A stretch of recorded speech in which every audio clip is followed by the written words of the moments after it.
Hello everyone. इस lecture में हम एंटीपार्टम हेमरेज के बारे में डिस्कस करेंगे। एपीएच क्या होता है, क्या क्या कॉजेज़ हैं और क्या टाइप्स होते हैं एंटीपार्टम हेमरेज के। स्टार्ट करते हैं। एंटीपार्टम हेमरेज क्या होता है?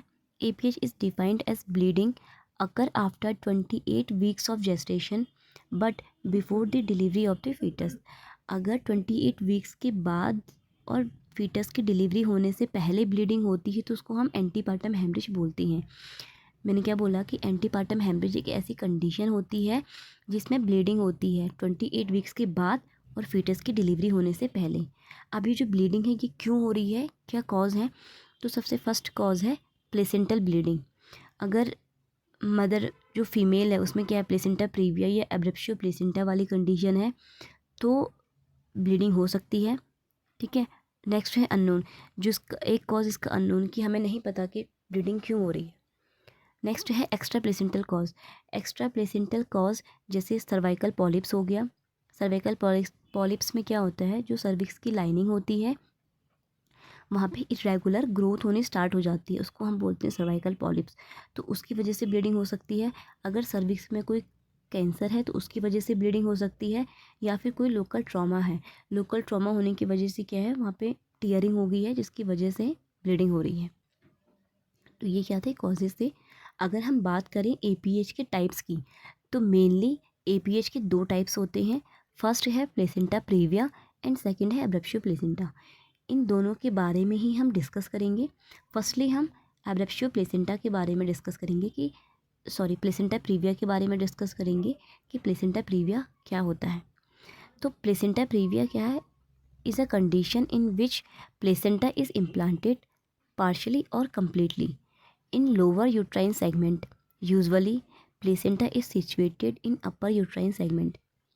तो वैसे तो हमारा जो नॉर्मल अगर मैं बात करूँ तो हमारा प्लेसेंटा जो है वो अपर यूट्राइन सेगमेंट में ही सिचुएटेड होता है। लेकिन प्लेसेंटा प्रीविया एक ऐसी कंडीशन है जिसमें प्लेसेंटा अपर यूट्राइन सेगमेंट में सिचुएटेड ना हो करके लोअर यूट्राइन सेगमेंट में सिचुएटेड होता है। या तो वो पार्शियली इम्प्लांट होगा या वो कम्प्लीटली इम्प्लांट हो जाता है। ठीक है। जैसे आपको इमेज में शो हो रहा होगा, ये क्या, ये हमारा नॉर्मल प्लेसेंटा है जो अपर यूट्राइन सेगमेंट में इम्प्लांट है। लेकिन अगर मदर क्या है, अगर फीमेल जो प्लेसेंटा प्रीविया वाली है तो ऐसी कंडीशन में जो प्लेसेंटा है वो लोअर यूट्राइन सेगमेंट में इम्प्लांट हो जाएगा। वो पार्शियली भी हो सकता है और कम्प्लीटली इम्प्लांट भी हो सकता है। पार्शियली मतलब जो इंटरनल ओस है उसको वो पार्शियली कवर कर लेगा, एंड कम्प्लीटली मतलब जो इंटरनल ओस है सर्विक्स की उसको वो फुल्ली कवर कर लेगा। ठीक है। अब क्या क्या कॉजेज़ होंगे प्लेसेंटा प्रीविया के? तो सबसे फर्स्ट कॉज है अननोन। जो एग्जैक्ट कॉज है प्लेसेंटा प्रीविया का कि प्लेसेंटा प्रीविया क्यों हो रहा है, ठीक है, किस रीज़न की वजह से हो रहा है, तो वो अननोन है। ओके। तो मैंने बोला कि जो एग्जैक्ट कॉज है प्लेसेंटा प्रीविया का वो अभी भी अननोन है, हमें नहीं पता कि किस रीज़न की वजह से जो प्लेसेंटा है वो लोअर यूट्राइन सेगमेंट में इम्प्लांट हो रहा है। लेकिन अदर कॉजेज़ जैसे fertilised ovum implanted in lower uterine segment. अगर जो फर्टिलाइज्ड ओवम है वो क्या है, अपर यूट्राइन सेगमेंट में इम्प्लांट ना हो करके वो लोअर यूट्राइन सेगमेंट में इम्प्लांट हो रहा है। अब वो किसी भी वजह से इम्प्लांट हो सकता है। ये भी हो सकता है कि वहाँ पे क्या है, डेसिडुअल रिएक्शन जो है वो पुअर है। कहाँ पे? अपर यूट्राइन सेगमेंट में। अब ये डेसिडुअल रिएक्शन क्या होती है? डेसिडुअल रिएक्शन जो है वो प्रोजेस्टेरोन हार्मोन की वजह से होती है। ठीक है। प्रोजेस्टेरोन हार्मोन की वजह से रेसिडुअल रिएक्शन होती है, जिसमें प्रोजेस्टेरोन हार्मोन की इन्फ्लुएंस में जो एंडोमेट्रियम की ग्लैंड सेल्स होती हैं वो एंडोमेट्रियल फ्लूइड को सिक्रीट करती हैं। और इस फ्लूइड में क्या होता है, इस फ्लूइड में ग्लाइकोजन, लिपिड्स, विटामिन, मिनरल्स होते हैं जो ब्लास्टोसिस्ट की नरिशमेंट के लिए नेसेसरी हैं। ठीक है। तो अगर यही नरिशमेंट जो है वो ब्लास्टोसिस्ट को नहीं मिलेगी तो ब्लास्टोसिस्ट जो है वो कहीं भी इम्प्लांट हो सकता है। वही चीज़ है कि अगर डेसिडुअल रिएक्शन जो है, अगर अपर यूट्राइन सेगमेंट में जो एंडोमेट्रियम की लेयर है अगर वहाँ पे डेसिडुअल रिएक्शन पुअर है, ठीक है, वहाँ पे जो एंडोमेट्रियल फ्लूइड है वो सिक्रीट नहीं हो रहा है, ठीक है, तो ब्लास्टोसिस्ट को नरिशमेंट नहीं मिलेगा। और अगर यही चीज़ लोअर यूट्राइन सेगमेंट में हो रही है तो ब्लास्टोसिस्ट जो है यानी जो फर्टिलाइज्ड ओवम है वो लोअर यूट्राइन सेगमेंट में इम्प्लांट हो जाएगा। ठीक। नेक्स्ट है बिग सरफेस ऑफ प्लेसेंटा। अगर प्लेसेंटा का जो सरफेस एरिया है, ठीक है, अगर प्लेसेंटा बड़ा है तो उसको ज़्यादा स्पेस चाहिए होगा, ज़्यादा स्पेस वो ऑक्यूपाई करेगा इम्प्लांट होने के लिए, तो चांसेस हैं कि वो लोअर यूट्राइन सेगमेंट में इम्प्लांट हो जाए। ये इसके कॉजेज़ हैं। नेक्स्ट है रिस्क फैक्टर। अब ऐसी कौन कौन सी कंडीशन है जो अराइज कर सकती हैं प्लेसेंटा प्रीविया को, या ऐसी कौन कौन सी चीज़ें हैं जो जिसकी वजह से प्लेसेंटा प्रीविया हो सकता है। तो फर्स्ट है previous history of placenta previa. अगर किसी फीमेल की पहले हिस्ट्री रह चुकी है प्लेसेंटा प्रीविया की, तो ज़्यादा चांसेस हैं कि दोबारा से, ठीक है, अगेन उसमें क्या हो, प्लेसेंटा प्रीविया वाली कंडीशन दोबारा से डेवलप हो। नेक्स्ट है मल्टीपेरस वुमेन। अगर वुमेन जो है बार बार बेबी को डिलीवर कर चुकी है, तो उसमें क्या होता है, एक तो स्कार का फॉर्मेशन होता है, ठीक है। अगर मदर बार बार बेबी को डिलीवर कर चुकी है, ठीक है, और उसका पहले सिजेरियन सेक्शन रह चुका है, तो आपको पता है कि सिजेरियन सेक्शन मेनली जो हम परफॉर्म करवाते हैं वो LSCS करवाते हैं, यानी कि लोअर यूट्राइन में सिजेरियन सेक्शन करवाते हैं। तो वहाँ पे अगर स्कार है तो स्कार होने की वजह से क्या होगा, वो लाइनिंग जो है वो वीक हो जाएगी, ठीक है, और वहाँ पे कोई भी चीज़ जल्दी आकर के अधेर हो जाएगी, इम्प्लांट हो जाएगी। तो चांसेस हैं कि जो फर्टिलाइज्ड ओवम है, ठीक है, जो प्लेसेंटा है, वो कहाँ पे इम्प्लांट हो जाए, उस स्कार में इम्प्लांट हो जाए, ठीक। नेक्स्ट है मैटरनल एज ओवर 35 ईयर। अगर मदर की एज जो है वो 35 ईयर से ज़्यादा है, ठीक है, तो उसमें चांसेस होते हैं कि प्लेसेंटा प्रीविया वाली कंडीशन अराइज हो जाए। कंफर्म नहीं है कि उस अगर मदर की एज ज़्यादा है तो ये कंफर्म नहीं है कि सिर्फ प्लेसेंटा प्रीविया होगा, बट चांसेस हैं कि प्लेसेंटा प्रीविया वाली कंडीशन अराइज हो जाए। क्यों? क्योंकि उस टाइम पे क्या होता है, यूट्रस को क्या होती है, ब्लड सप्लाई कम हो जाती है यूट्रस को, ठीक है, यूट्रस को ब्लड सप्लाई कम हो जाती है, जिसकी वजह से चांसेस हो सकते हैं कि जो प्लेसेंटा है वो लोअर यूट्राइन सेगमेंट में इम्प्लांट हो जाए। नेक्स्ट है स्मोकिंग। अगर मदर जो है वो स्मोकिंग करती है, तो इसमें चांसेस हैं कि जो फर्टिलाइज्ड ओवम है वो लोअर यूट्राइन सेगमेंट में इम्प्लांट हो जाए। नेक्स्ट है defective endometrium. Defective endometrium means अगर जो एंडोमेट्रियम लेयर है, ठीक है, उसी में ही क्या है, कोई प्रॉब्लम है। प्रॉब्लम चाहे कोई भी हो सकता है कि उसमें ब्लड सप्लाई कम जा रही हो, ठीक है। तो अगर जो एंडोमेट्रियम है वही डिफेक्टिव है, ठीक है, उसी को ब्लड सप्लाई कम जा रही है, तो अगर एंडोमेट्रियम को ब्लड सप्लाई कम जाएगी तो वो ब्लास्टोसिस्ट को कहाँ से नरिशमेंट देगा, ठीक। तो अगर एंडोमेट्रियम डिफेक्टिव है तो इसमें चांसेस हैं कि जो प्लेसेंटा है वो लोअर यूट्राइन सेगमेंट में इम्प्लांट हो जाए। देन नेक्स्ट है टाइप्स। जो प्लेसेंटा प्रीविया है उसके क्या क्या टाइप्स होते हैं। मेनली प्लेसेंटा प्रीविया के 4 टाइप्स हैं। टाइप फर्स्ट जिसको हम लो लाइन प्लेसेंटा बोलते हैं, टाइप सेकंड जिसको मार्जिनल प्लेसेंटा, टाइप थर्ड जिसे पार्शियल या फिर इनकम्प्लीट, एंड टाइप फोर्थ जिसे कंप्लीट प्लेसेंटा प्रीविया कहते हैं। तो टाइप 1 क्या होता है, जिसमें जो प्लेसेंटा है वो लोअर यूट्राइन सेगमेंट में सिचुएटेड होता है, लेकिन वो इंटरनल ओस को कवर नहीं करता है, ठीक है। जैसे आपको इमेज में सो रहा है कि जो प्लेसेंटा है वो क्या है, लो लाइन है, लेकिन जो ये जो ओस है, ठीक है, ये क्या है, सर्विक्स की इंटरनल ओस है, उसको उसने कवर नहीं किया है, वो बस लोअर यूट्राइन सेगमेंट में ही इम्प्लांट हुआ है। नेक्स्ट है type 2 marginal placenta previa. Type 2 में क्या होता है, इसमें जो प्लेसेंटा है वो सर्विक्स की मार्जिन में इम्प्लांट होता है, लेकिन वो सर्विक्स की इंटरनल ओस को कवर नहीं करता है, ठीक है। वो जो प्लेसेंटा है वो लोअर यूट्राइन सेगमेंट में तो इम्प्लांट होगा, लेकिन वो सर्विक्स की जो मार्जिन होती है ना, जो एड्ज होता है सर्विक्स का, जो सर्विक्स की एड्ज की ओपनिंग होती है वहाँ पे इम्प्लांट होगा, लेकिन वो उसकी ओपनिंग को कभी भी कवर नहीं करेगा। उसको हम बोलते हैं टाइप 2 यानी कि मार्जिनल प्लेसेंटा। जैसे आपको इमेज में सो रहा है कि जो प्लेसेंटा है वो क्या है, सर्विक्स की जो ओस है उसके मार्जिन में इम्प्लांट हुआ है, लेकिन उसने सर्विक्स की इंटरनल ओस को कवर नहीं किया है, ओके। देन टाइप थर्ड जिसको हम पार्शियल या फिर इनकम्प्लीट प्लेसेंटा प्रीविया बोलते हैं। इस कंडीशन में क्या होता है, जो प्लेसेंटा है वो सर्विक्स की इंटरनल ओस को पार्शियली कवर कर लेता है, ठीक है। ये जैसे जो ये प्लेसेंटा जो इम्प्लांट होता है वो सर्विक्स की जो इंटरनल ओस है उसको पार्शियली, ठीक है, हाफ जो है वो कवर कर लेगा, लेकिन फुल्ली कवर नहीं करेगा। लेकिन जो कंप्लीट प्लेसेंटा प्रीविया होता है उसमें जो प्लेसेंटा है वो लोअर यूट्राइन सेगमेंट में इम्प्लांट होता है और सर्विक्स की इंटरनल ओस को फुल्ली कवर कर लेता है, ठीक है। ये जो प्लेसेंटा जो है वो इम्प्लांट हुआ है तो इसने क्या कर रखा है, सर्विक्स की जो इंटरनल ओस है उसको फुल्ली कवर कर लिया है, इसको हम बोलते हैं कंप्लीट प्लेसेंटा प्रीविया। अगर प्लेसेंटा प्रीविया जो लोअर यूट्राइन सेगमेंट में सिचुएटेड है तो इसमें क्या होता है, मेनली जो बच्चा होता है, जो फीटस होता है, वो माल प्रेजेंटेड होता है। ठीक, देन नेक्स्ट है कि साइन एंड सिम्टम्स क्या क्या देखने को मिल सकते हैं प्लेसेंटा प्रीविया में। हम कैसे बोलेंगे कि ये प्लेसेंटा प्रीविया वाली फीमेल है, तो उसमें क्या क्या सिम्टम्स देखने को मिलेंगे। सबसे पहला जो मोस्ट कॉमन है, ठीक है, वो है वेजाइनल ब्लीडिंग। और वेजाइनल ब्लीडिंग भी कैसी होगी, फ्रेश और ब्राइट रेड कलर की ब्लीडिंग होगी।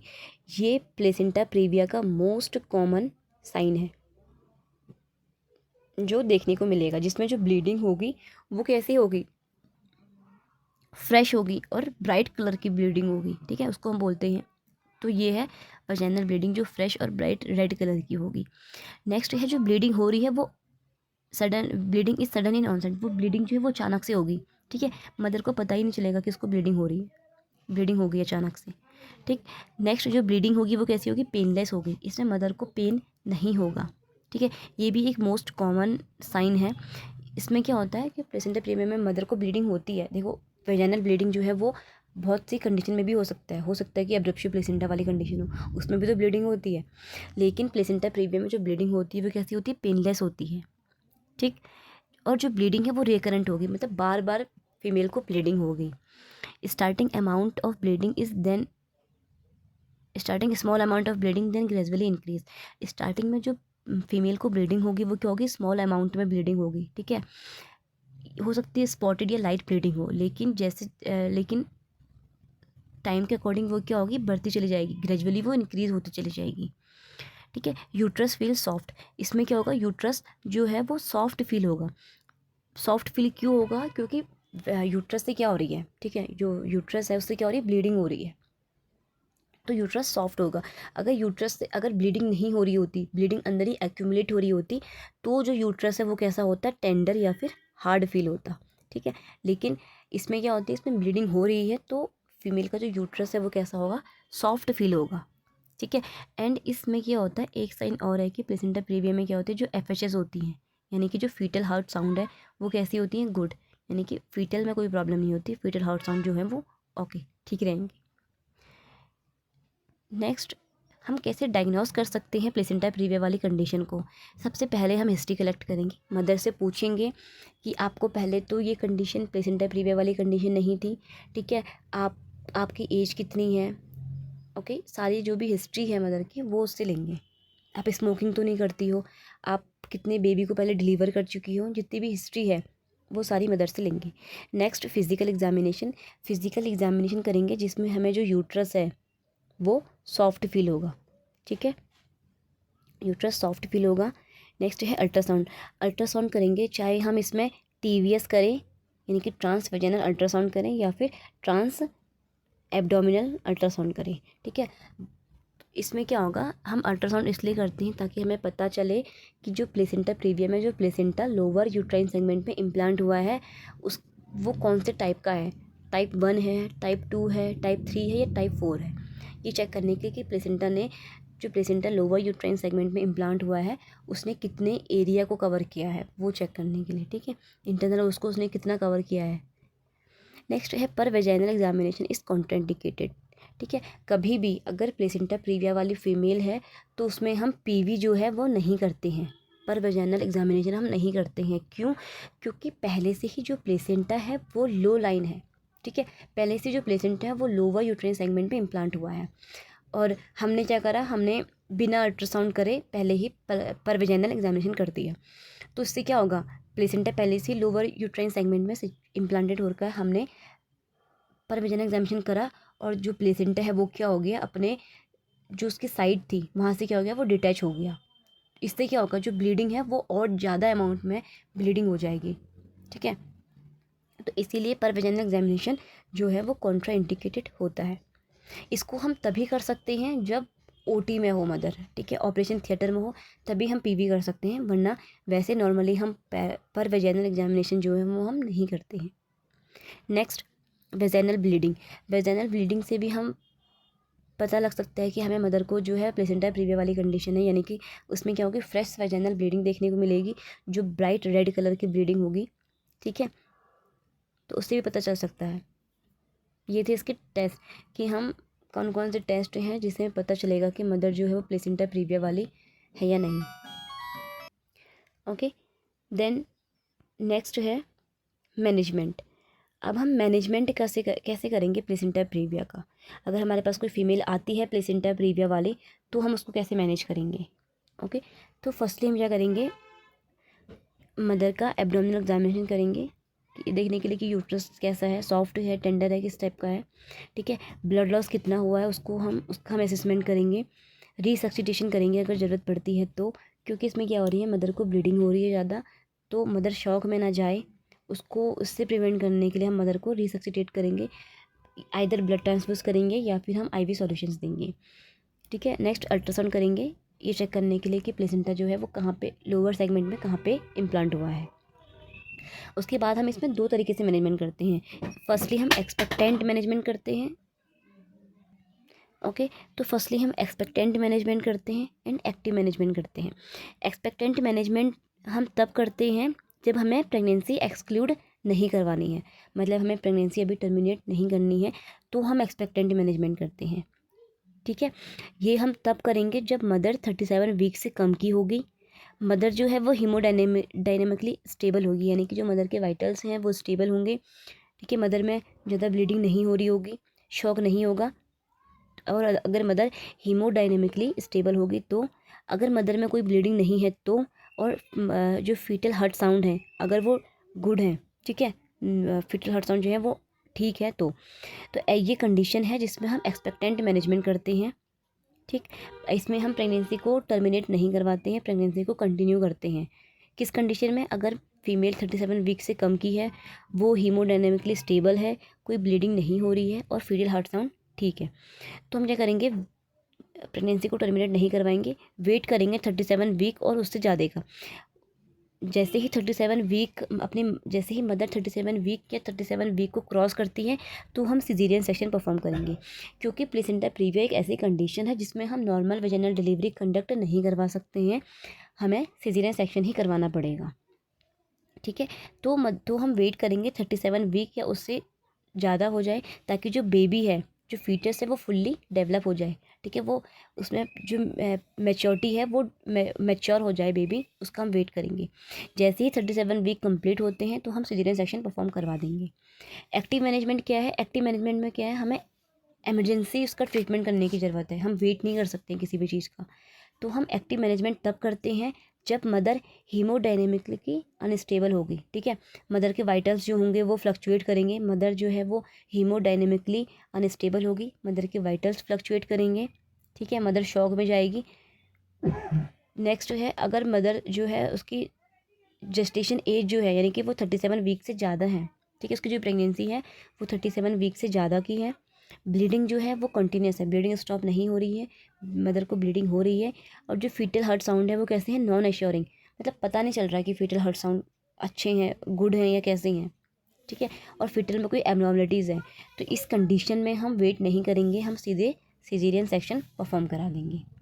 ये था इसका मैनेजमेंट कैसे था प्लेसेंटा प्रीविया का। हम इसका मैनेजमेंट दो तरीके से करते हैं, एक्सपेक्टेंट मैनेजमेंट और एक्टिव मैनेजमेंट।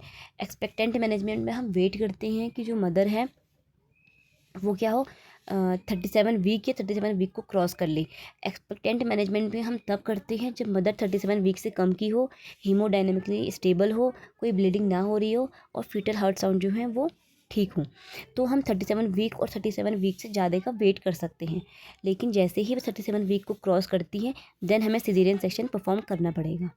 एक्टिव मैनेजमेंट हम तब करते हैं जब मदर हीमोडायनेमिकली अनस्टेबल हो, मदर की जो प्रेगनेंसी है वो 37 वीक से ज़्यादा की हो, ब्लीडिंग कंटिन्यूस हो रही हो, फीटल हार्ट साउंड का पता नहीं चल रहा है कि फीटल हार्ट साउंड कैसी हैं, ठीक है, एब्सेंट है या ठीक है, फीटल में कोई एबनॉर्मलिटीज़ हो, तो हम सिजेरियन सेक्शन परफॉर्म कराते हैं।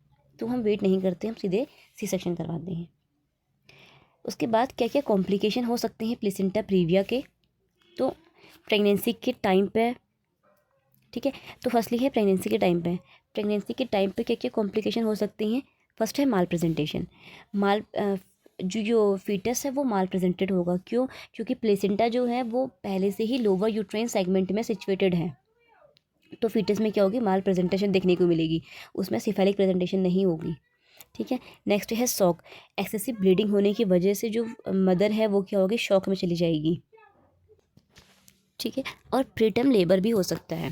तो ये क्या थी, ये कॉम्प्लिकेशन थी जो प्रेगनेंसी के टाइम पे अराइज होती हैं, जैसे माल प्रेजेंटेड हो, फीटस जो है माल प्रेजेंटेड हो सकता है, मदर जो है वो शॉक में जा सकती है। ठीक है। और प्रीटर्म लेबर हो सकता है। नेक्स्ट है लेबर, ड्यूरिंग लेबर, लेबर के टाइम पे क्या क्या कॉम्प्लिकेशन आएंगे, कॉर्ड प्रोलैप्स। कॉर्ड प्रोलैप्स क्यों, क्योंकि प्लेसेंटा लो लाइंग है। ठीक है। फीटस की डिलीवरी होने से पहले ही प्लेसेंटा जो है, सॉरी जो कॉर्ड है या जो प्लेसेंटा है वो डिलीवर हो जाएगा, तो उसको हम बोलते हैं कॉर्ड प्रोलैप्स वाली कंडीशन। ठीक है। नेक्स्ट है स्लो डायलेटेशन ऑफ सर्विक्स। जो सर्विक्स है वो स्लो डायलेट करेगा, क्यों, क्योंकि प्लेसेंटा नीचे लोअर सेगमेंट में सिचुएट इम्प्लांट हो रखा है, जहाँ पे सर्विक्स है वहाँ पे। ठीक है। अब सर्विक्स को स्पेस ही नहीं मिलेगा डायलेट करने के लिए, जो सर्विक्स है वो डायलेट नहीं हो पाएगा। ओके। नेक्स्ट है पीपीएच। जो फीमेल है वो पोस्टपार्टम हेमरेज में भी जा सकती है, क्यों, क्योंकि अपर यूट्राइन सेगमेंट जो है वो ज़्यादा कॉन्ट्रैक्ट करता है as comparison to lower uterine segment. ठीक है। तो वो क्या होगा, अब जो कॉन्ट्रैक्शन है वो क्या कहोगे, अगर लोअर यूट्राइन सेगमेंट में कॉन्ट्रैक्शन नहीं हो रहे हैं तो क्या होगा, जो कॉन्ट्रैक्शन है वो ब्लड वेसल्स को कंप्रेस नहीं कर पाएंगी। अगर वो ब्लड वेसल्स को कंप्रेस नहीं कर पाएंगी तो ब्लीडिंग स्टॉप ही नहीं होगी, जो लीड करेगा फर्दर पोस्टपार्टम हेमरेज को।